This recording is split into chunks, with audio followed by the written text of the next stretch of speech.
नमस्कार, मैं हूं संजय शर्मा। आप देख रहे हैं 4 PM news network.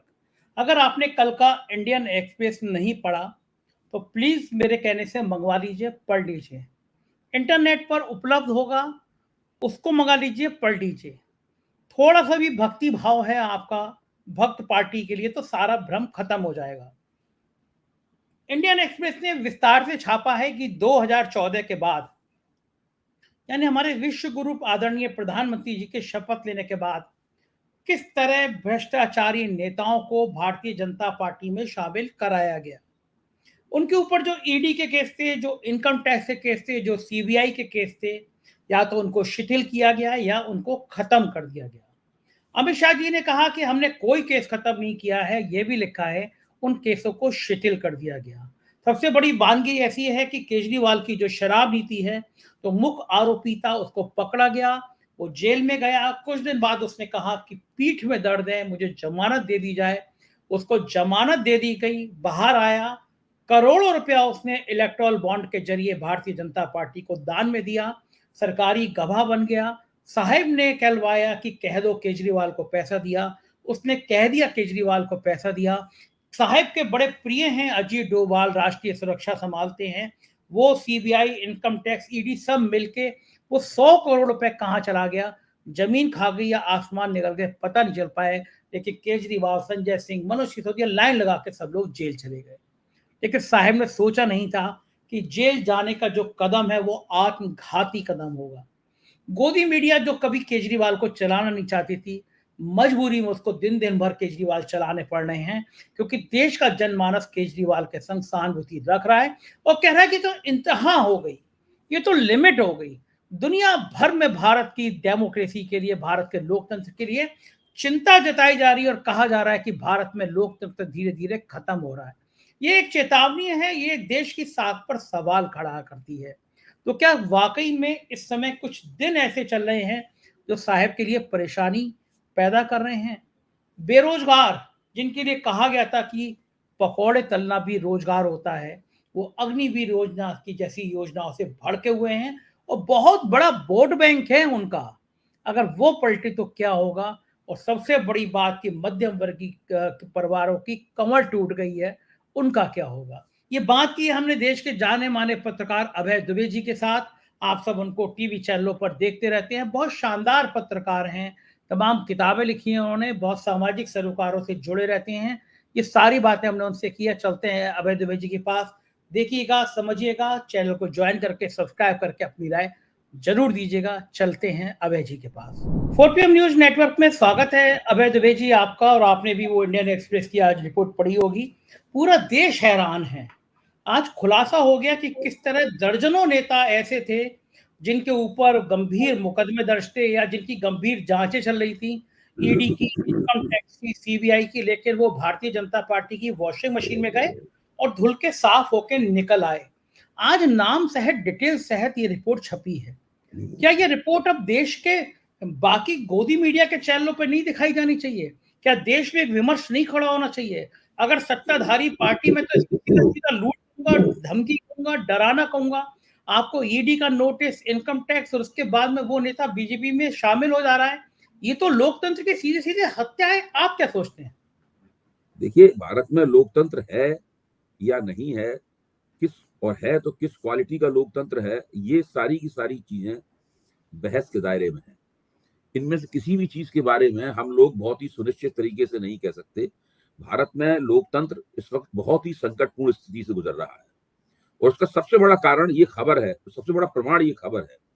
Indian express छापता है, मैं एक इतनी अच्छी खबर है, मेरे ख्याल से उसको सब जगह कहा जाना चाहिए, उसकी हेडिंग को बताया जाना चाहिए ताकि लोग उसे नेट पर पढ़ सकें या एक्सप्रेस खरीद कर पढ़ सकें। देखिए, उस खबर है, an express investigation since 2014 25 opposition leaders facing corruption crossed over to BJP. 2014 के बाद से 25 विपक्षी नेता जिनके ऊपर भ्रष्टाचार के आरोप थे, वो बीजेपी में दल बदल करके शामिल हो गए हैं। उनमें से 23 को बीजेपी ने उनके मामलों को वो या तो ठंडे बस्ते में डाल दिया है या उनकी क्लोजर रिपोर्ट्स लग गई हैं।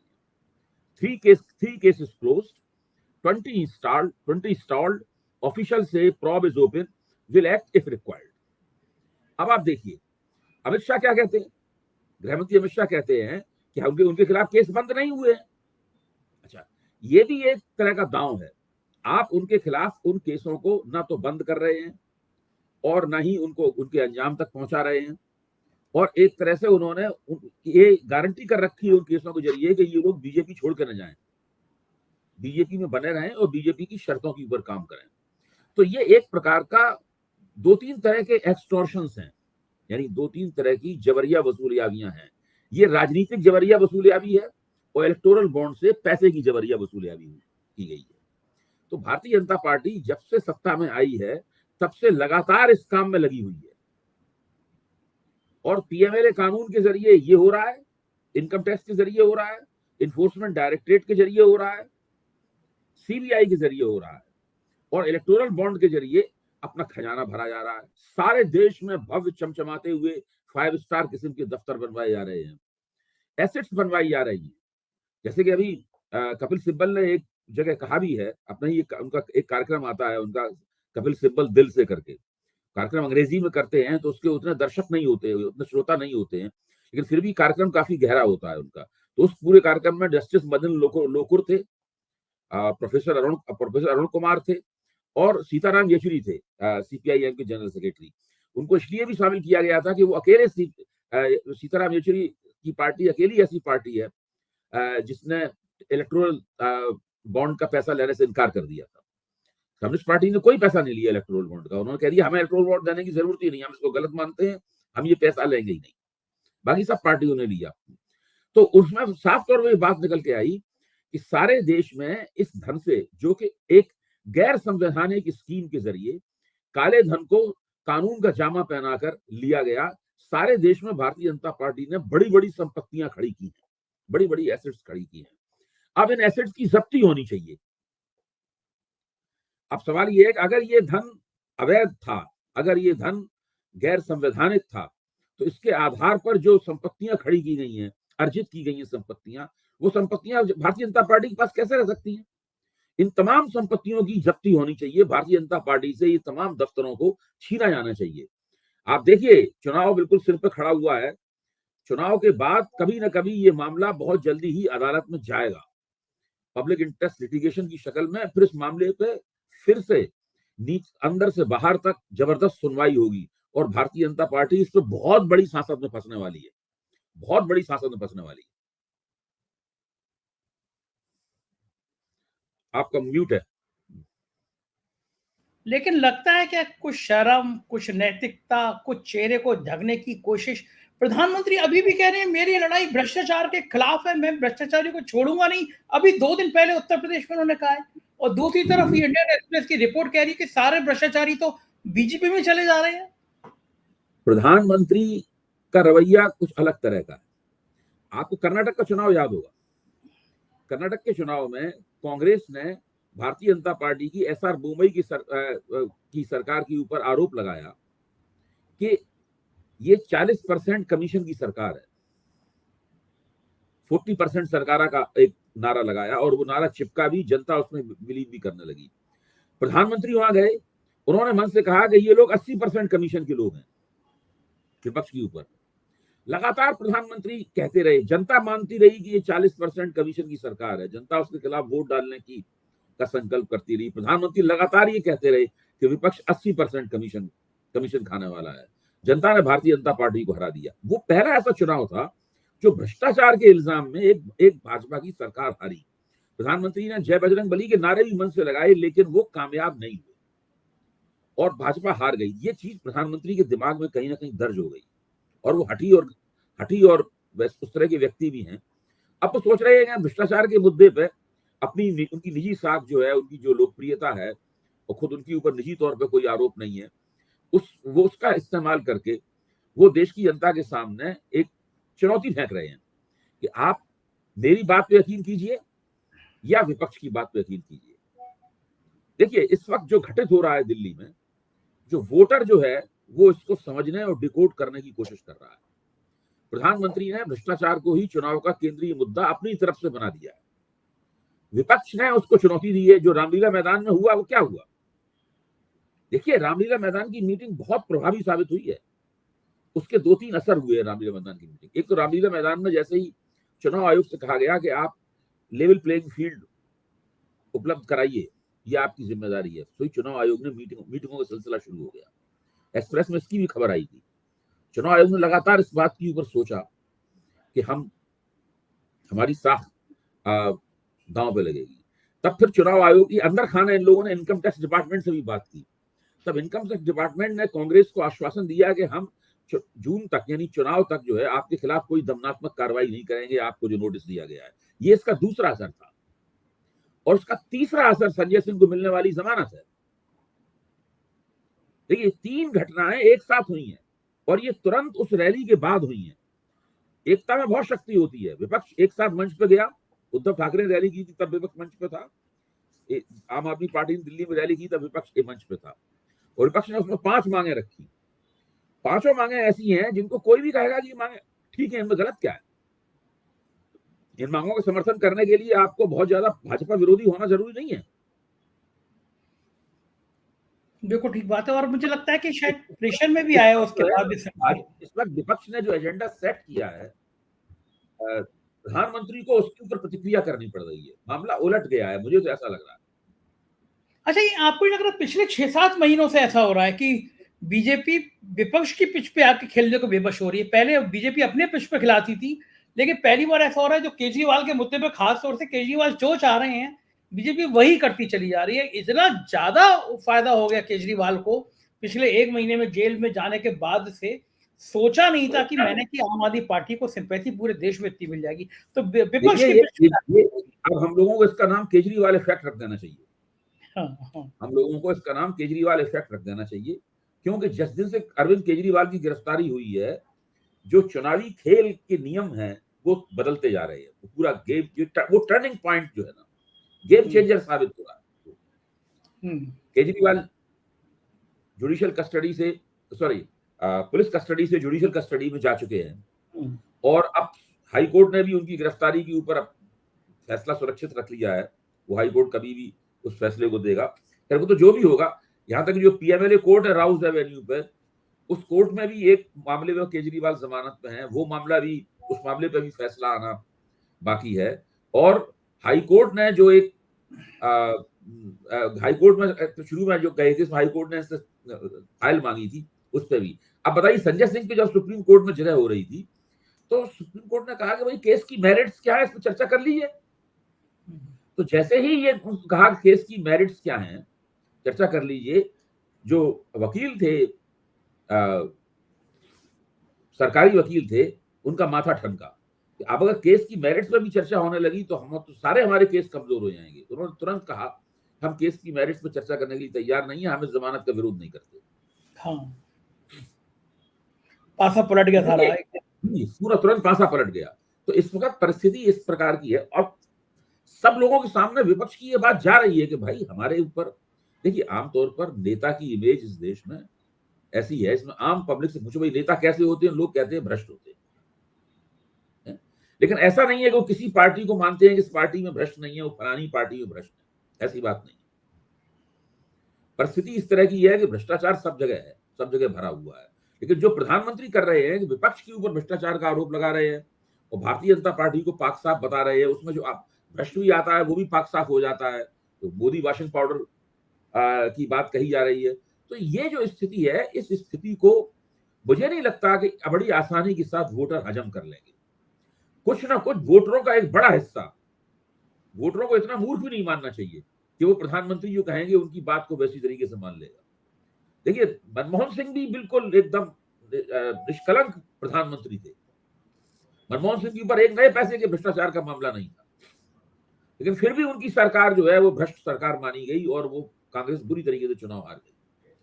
भारतीय नरेंद्र मोदी के ऊपर भी भ्रष्टाचार का निजी तौर पर पैसा लेने का कोई मामला नहीं, लेकिन वो एक ऐसी पार्टी और एक ऐसी सरकार की अध्यक्षता कर रहे हैं, चला रहे हैं, जो बहुत अजीब किस्म के काम कर रही है, जो कम से कम लोकतांत्रिक नैतिकताओं और मर्यादाओं के बिल्कुल खिलाफ जाता है।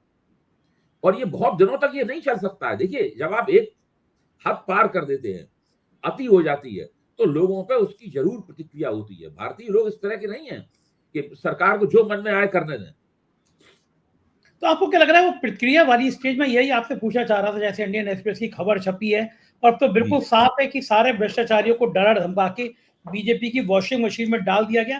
तो आप कहते हैं 15% वोट ऐसा होता है जो न्यूट्रल होता है, जो स्थिर होता है, जो जिसकी अपनी कोई लाइन नहीं होती है, वो सोचता है वो कहीं जा सकता है, तो उन 15% पर जी इस तरह की जानकारी का, इस तरह की खबर का क्या असर पड़ता है? वो ये देखते हैं कि एक सरकार ऐसी है जो सारे भ्रष्टाचारियों को ले रही है, डरा के ले रही है, उन पे क्या असर पड़ता है? मेरा भरोसा तो उसी 15% वोटरों पर है जिनका आपने जिक्र किया है। ये 15% वोटर ही इस देश के लोकतंत्र को बचाएंगे।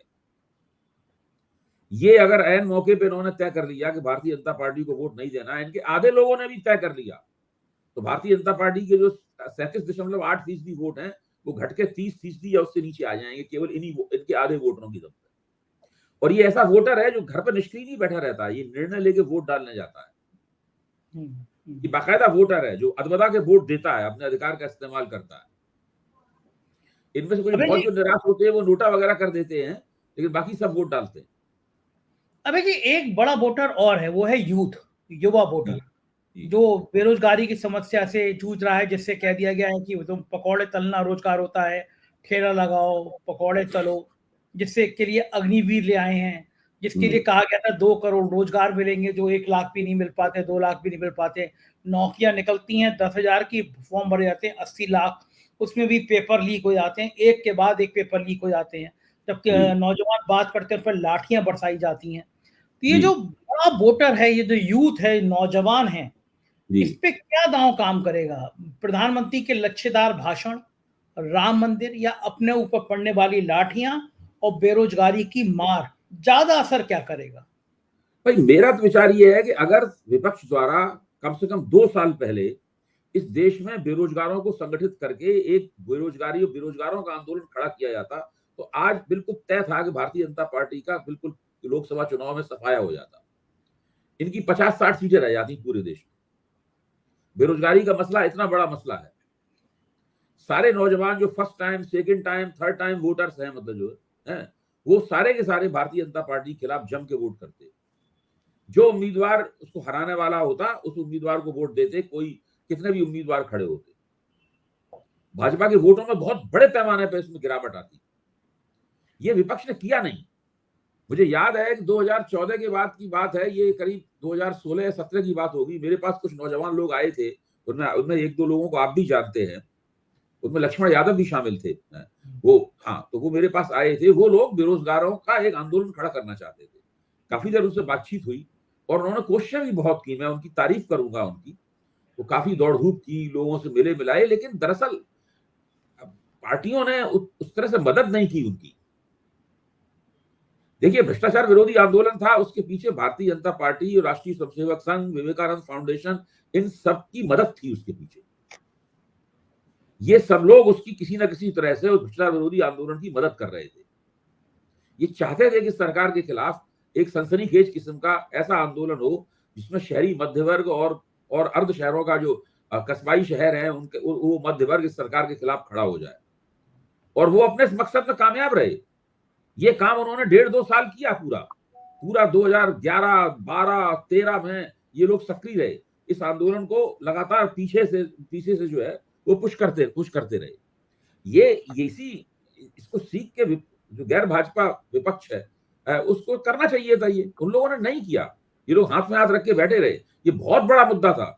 आज भाजपा वाले सड़कों पे इधर उधर भाग रहे होते, तलाश कर रहे होते कि कौन हमें वोट देगा। इतना बुरा, इतना माहौल उनके खिलाफ बन जाता। लेकिन चलिए अभय जी, वो नहीं कर पाए, एक अलग विषय हो गया, करना चाहिए था। लेकिन अगर इन परिस्थितियों में भी जब चुनाव होगा तो आपको क्या लगता है, ये बड़ा मतदान, नौजवान है, बेरोजगार हैं, इनका जब मतदान होगा तो वो किसकी तरफ होगा? वो मंदिर की तरफ होगा? वो देखिए, धर्म? इनमें से बहुत से लोग भाजपा के खिलाफ वोट देंगे, इसमें कोई शक नहीं है। लेकिन मुझे क्या लगता है कि जो हमारा समाज है उसमें बहुत सारे फैक्टर्स होते हैं, बहुत सारे कारक होते हैं जो लोगों को वोट डालने का निर्णय लेने में मदद करते हैं। उनमें एक कारक ये भी है कि आप किस जाति समूह के सदस्य हैं, आपकी सामुदायिक स्थिति क्या है, आपके परिवार का राजनीतिक रुझान क्या है, आपके पिता का राजनीतिक रुझान क्या है। तो मतलब ये बहुत सारे पहलू होते हैं। उन पहलुओं के हिसाब से वोट पड़ता है, पूरे पूरे समुदाय एक पार्टी को इधर उधर वोट देते हैं। अब जो बेरोजगार है वो हो सकता है कि वो रोजगारशुदा लोगों के परिवार में 2 लोग बेरोजगार हों। अब प्रश्न ये है कि उनकी जो बेरोजगार वाली स्थिति जो है, जिस तरीके से उनके पेपर लीक हुए हैं और उनके 2-2 3-3 साल की मेहनत बर्बाद हुई है, रुपया बर्बाद हुआ है, अब वो चीज किस तरीके से उनके मानस को परिवर्तित करेगी, आंदोलित करेगी, उनकी जो मतदान प्राथमिकताएं हैं उन मतदान प्राथमिकताओं को कितना झकझोरेगी, कितना वो मुड़ेंगे, इसमें एक सवालिया निशान है। बेरोजगारी का मुद्दा है, बहुत बड़ा मुद्दा है, वो मुद्दा छिप जाए, इसीलिए प्रधानमंत्री भ्रष्टाचार का मुद्दा ला रहे हैं सामने। भ्रष्टाचार का मुद्दा इसीलिए तो ला रहे हैं कि वो मुद्दा छिप जाए और विपक्ष को बदनाम किया जा सके। देखिए, क्या इसकी कामयाबी की जरा सी भी उम्मीद है? प्रधानमंत्री जब भ्रष्टाचार की बात करते हैं तो कई लोगों के जहन में बच पाती है क्या? देखिए, ये इतना दुधारी तलवार है, ये दुधारी तलवार है। भारतीय जनता पार्टी इस तलवार से विपक्ष का वध भी कर सकती है और इस तलवार पे गिर के अपने आप को घायल भी कर सकती ज्यादा संभावना है। क्या है? अब धीरे धीरे करके परिस्थिति पक रही है। हालात जो है ना, जमीन पक, इसको कहते नहीं कविता की भाषा में कि जमीन पक रही है, और इस पकती हुई जमीन को वोटर देख रहा है। वो 15% वोटर देख रहा है, बेरोजगार वोटर भी देख रहा है, महंगाई से परेशान जनता भी देख रही है, वो सब देख रहे हैं। और भारतीय जनता पार्टी ने जो लाभार्थियों की जाति बनाई है, इसको हमेशा कहते हैं कि लाभार्थियों की हमने जाति बनाई है, वो लाभार्थियों की जाति भी इसको देख रही है। बीच बीच में वो उनके उनके जो फोन में चमक आती है और उसमें 2,000 रुपए जो आ जाते हैं या 3,000 रुपए जो आ जाते हैं फोन पे, वो उनको सोचने से रोकती है सरकार के खिलाफ। लेकिन हालात बहुत संगीन है। ये बात ठीक है। एक चीज और मैं समझना चाहूंगा कि ये जो विपक्ष की बात है सामने, आम आदमी पार्टी की बात है सामने, तो गोदी मीडिया को क्या हो गया, या इतना बड़ा उफान है कि मैं देख रहा हूँ दिन भर इनको केजरीवाल की खबरें चलानी पड़ रही हैं। भले वो इस संजय सिंह की जमानत का इस एंगल पे चला रहे हैं वो कि लोगों की समझ में आ जाए कि संजय सिंह बीजेपी से मिल गए हैं, कि ईडी ने विरोध क्यों नहीं किया, ईडी कंप्रोमाइज हो गई। मतलब वो एंगल करने पे कुछ लोगों ने मुझे मैसेज भेजा कि संजय सिंह अब खोलेंगे राज केजरीवाल के, उन्होंने ये भी चलाना शुरू कर दिया। लेकिन मैं देख रहा हूँ दो टीवी तीन, इसमें आप ठीक कह रहे हैं, इसमें दो तीन तरह के कॉन्स्पिरेसी थ्योरीज चल रही है। एक तो यही है कि अब संजय सिंह केजरीवाल के राज खोलेंगे, एक ये है कि ईडी कंप्रोमाइज हो गई है, एक ये भी है कि ईडी ने संजय सिंह को छोड़ा है ताकि आम आदमी पार्टी के नेतृत्व में फूट पड़ जाए। हाँ, ये भी सब किया जा रहा है। मेन स्ट्रीम पे चल रहा है गोदी मीडिया। उसके ऊपर बड़े लंबे पोस्ट लिखे जा रहे हैं एक्स पर और सब जगह पे कि किस तरीके से आप फूट पड़ने वाली है, सब में आपस में दुर्गेश पाठक और आपसी वगैरह में झगड़ा होने वाला है, ये इस तरह की बातें कही जा रही हैं। देखिए, ये सब कुछ नहीं होने वाला है। सौरभ भारद्वाज ने बहुत ही ठंडा कूली बयान दिया था, उन्होंने कहा कि अरविंद, ये भी चलाया जा रहा है कि सुनीता केजरीवाल को मुख्यमंत्री बना दिया जाएगा, ये भी एक चलाया जा रहा है मामला। साफ तौर पे सौरभ भारद्वाज ने कहा है कि मुख्यमंत्री अरविंद केजरीवाल ही रहेंगे और भाजपा के पेट में जो दर्द हो रहा है अभी और जारी रहेगा। ये पार्टी भी मैं देखता हूँ कि कम्युनिस्टों के बाद ये पहली पार्टी है जो इतनी स्ट्रॉन्ग है। और संजय सिंह का भी ऐलान आ गया है, मतलब हुआ संजय सिंह ने किया भी है, पहले ऐलान किया और फिर सीधे जेल से निकल के वो अरविंद केजरीवाल के घर पे पहुंच गया। मैसेज देने की कोशिश है कि भाई अरविंद ही बॉस है हम सबके। तो मैं देख रहा हूँ कि जो कम्युनिस्टों की पार्टी होती थी कैडर बेस, आम आदमी पार्टी के नेता भी बहुत आपस में बॉन्डिंग बहुत ज्यादा है। वो और देखिए, संजय सिंह की पत्नी ने क्या वक्तव्य दिया है। संजय सिंह की पत्नी ने वक्तव्य दिया है कि बहुत खुशी है, मेरे पति छूट रहे हैं, लेकिन मेरे 3 भाई अभी जेल में हैं। 3 भाई जेल में हैं। तो ये देखिए, ये पार्टी जो है ना, ये एक अलग तरह की पार्टी है। ये कोई जाति धर्म इसकी पूंजी नहीं है इस पार्टी की। और इस पार्टी ने ये भी दिखाया है कि ये शहर के वोट भी ले सकती है और पंजाब में दिखाया है ये गांव के वोट भी ले सकती है। जैसे ही राजनीति में कहीं गैप होता है, अंतराल होता है, शून्य होता है, आम आदमी पार्टी उसको बड़ी तेजी के साथ भरती है। मैं तो अभय जी बड़ा हैरान कि मेरा भतीजा आया था, तो मैं पिछली बार जब बोर्ड पढ़ रहे थे तो इंजीनियरिंग करके आया, इंजीनियरिंग किया हुआ है वो, तो जब बोर्ड डाल के निकला तो मैं कहा बेटा पूछना नहीं चाहिए किसी से बोर्ड पे, लेकिन तब भी मैं यूथ की पसंद जानना चाहता हूँ। तो उन्होंने बोर्ड किसको दिया, मैंने कहा पूछना नहीं चाहिए, मैं गलत मान रहा हूँ, नहीं तब भी मेरी क्यूरियोसिटी है जानने के लिए। तो बोला मैं आम आदमी पार्टी को देखकर आया हूँ। मैंने कहा तुमने आम आदमी पार्टी से जीत नहीं रही है? बोले नहीं, मुझे केजरीवाल है ना, वो मुझे बहुत अच्छे लगते हैं, उनकी बातचीत से, पढ़े लिखे हैं, IITian है, और कम से कम यूथ को बड़ा अट्रैक्ट करते हैं। अभी मैं दिल्ली से लौट के आ रहा था, मेरे पड़ोस में एक बैठा हुआ था, वो एमबीए करके नौजवान था। मैंने उससे पूछा, बोला पॉलिटिक्स में मुझे कोई इंटरेस्ट नहीं है। मगर तब भी कोई नेता बोला मुझे केजरीवाल अच्छे लगते हैं, पढ़े लिखे हैं। केजरीवाल का वो आईआईटीएन होना, वो आईआरएस होना, नौकरी छोड़ देना और बड़े सामान्य तरीके से रहना, अब आम आदमी पार्टी भी कम नहीं है। वो आज मेरे पास कई सारे मैसेज आए हैं, उसमें 10 लाख का सूट बनाम केजरीवाल की ढीली-ढीली शर्ट। वो क्या बीजेपी इसलिए डर रही है कि केजरीवाल की पार्टी बीजेपी की पिच में भी जाके उनसे अच्छा खेल लेती है? देखिए, केजरीवाल को बीजेपी की पिच पे खेलने की जरूरत नहीं है। मैं आपको बताऊं, केजरीवाल की पिच ही अलग है। वो बीजेपी को एक टेक्निकल यानी कार्यनीति और रणनीति के मैदान में बहुत ही करारा जवाब देते हैं, लेकिन उनकी अपनी पिच अलग है। उनका वेलफेयर मॉडल भी अलग है। मैं कभी चर्चा करेंगे हम लोग कि अरविंद केजरीवाल का वेलफेयर मॉडल क्या है, जिसकी वजह से दिल्ली में लगातार उनको वोट मिल रहे हैं पिछले 2 चुनावों से। और नरेंद्र मोदी का वेलफेयर मॉडल डिफरेंट किस्म का है। इसीलिए नरेंद्र मोदी की जो योजनाएं हैं वो दिल्ली के लोगों के दायरे में फिट भी नहीं होती। इसीलिए दिल्ली में भाजपा को जो उनका फिक्स वोट है उसके आगे वोट बढ़ता नहीं है उनका। तो इन्होंने एक अलग तरह की पिच बनाई है। और आप देखिए ना, कोई भी सिख नेता नहीं है अरविंद केजरीवाल के पास, कोई सिख नेता है? भगवंत मान अब बड़े नेता हो गए। भगवंत मान तो केवल एक एमपी थे वहां पर। लेकिन पंजाब जिसमें सिखों का बहुमत है, वो अरविंद केजरीवाल ने जीत दिया। सिखों के वोट भी मिले। हिंदुओं ने भाजपा को वोट नहीं दिया, हमेशा भाजपा को वोट देते थे। हिंदू व्यापारी सबने आम आदमी पार्टी को वोट दिए। डेरा सच्चा सौदा के राम रहीम को छोड़ा गया भाजपा के फेवर में फतवा देने के लिए, अकाली दल के फेवर में फतवा देने के लिए, लेकिन उन लोगों ने भी नहीं दिया वो। किसी की कुछ नहीं चली। तो आम आदमी पार्टी जब जीतती है तो ऐतिहासिक रूप से जीतती है और सबका सुपड़ा साफ कर देती है। इस तरह की कोई पार्टी देश के इतिहास में कभी हुई नहीं। इतने ज्यादा वोट प्राप्त करती है वो, एक बार में इतनी ज्यादा सीटें प्राप्त करती है। बिल्कुल ठीक है। और मुझे लगता है कि इस बार के चुनाव, पॉलिटिकल चुनाव, पार्लियामेंट के चुनाव बहुत मायनों में शायद अलग भी होंगे, तस्वीर अलग नजर भी आएगी। बहुत बहुत शुक्रिया अभय जी इतनी सारी बातें करने के लिए और बहुत मजेदार बातें करने के लिए। Thank you. तो ये थे अभय दुबे जी। आपने सुना, पूरी बातचीत सुनी और बताया अभय दुबे जी ने कि असल में भ्रष्टाचार का खेल क्या है, असल में भ्रष्टाचार का मतलब क्या है और क्या वास्तव में भाजपा अपने जाल में उलझ गई है। मुझे आपकी राय का इंतजार रहेगा, जरूर बताइएगा। शुक्रिया, थैंक यू।